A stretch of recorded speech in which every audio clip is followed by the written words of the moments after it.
Angioplasty के बारे में एक बड़ा कॉमन सवाल ये है कि क्या एंजियोप्लास्टी का इलाज परमानेंट हार्ट की बीमारी से छुटकारा दिलाता है क्या परमानेंट ब्लॉकेज का इससे ट्रीटमेंट हो जाता है क्या? जब भी हम परमानेंट इस शब्द की बात करते हैं तो उसका ये मतलब होता है कि एक बार वो इलाज कर दिया जाए तो उसके बाद वो बीमारी यानी कि इस केस में हार्ट की नस में ब्लॉकेज वाली बीमारी वापस कभी नहीं होगी।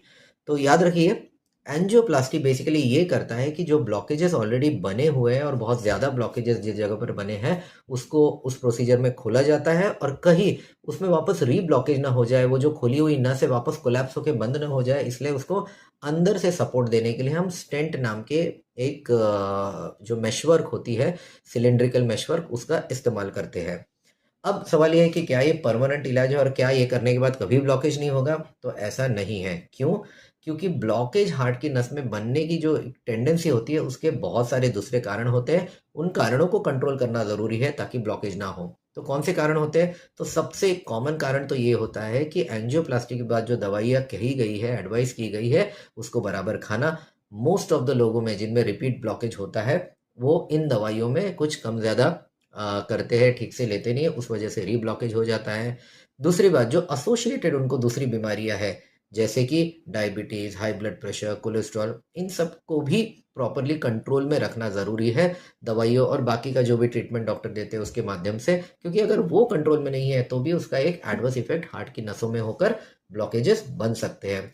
इसके अलावा कई बार कुछ लोगों की जेनेटिक टेंडेंसी होती है बहुत ज़्यादा फैट डिपॉजिशन करने की बॉडी की नसों में, तो उनमें भी रीब्लॉकेज हो सकते हैं। तो ये जो है ना हार्ट के नस में वापस ब्लॉक हो जाना एंजियोप्लास्टी के बाद, ये उसके काफ़ी सारे कारण हैं और इसीलिए एंजियोप्लास्टी परमानेंटली हार्ट की नसों को ठीक कर देगा या ब्लॉकेजेस से परमानेंटली छुटकारा दे देगा, ऐसा नहीं है। क्योंकि ब्लॉकेज री-ब्लॉकेज होने का जो मैकेनिज्म है उसको कंट्रोल करना ज़रूरी है एंड ऑफ कोर्स एक अच्छी लाइफस्टाइल बिताना इन टर्म्स ऑफ खाना पीना और एक्टिविटी, वो सब भी ज़रूरी है।